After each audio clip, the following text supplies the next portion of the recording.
এই জিহান, তুই আম গাছে উঠেছিস কেন? আমি মাংকি, আমি আম পারি। তুই মাংকি? হ্যাঁ আম খাবি গাছে? হ্যাঁ। এই যা, জিহান গাছে উঠে পড়েছে।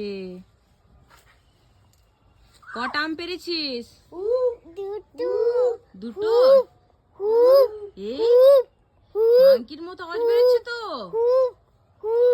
এই, এ তো সত্যিকারের।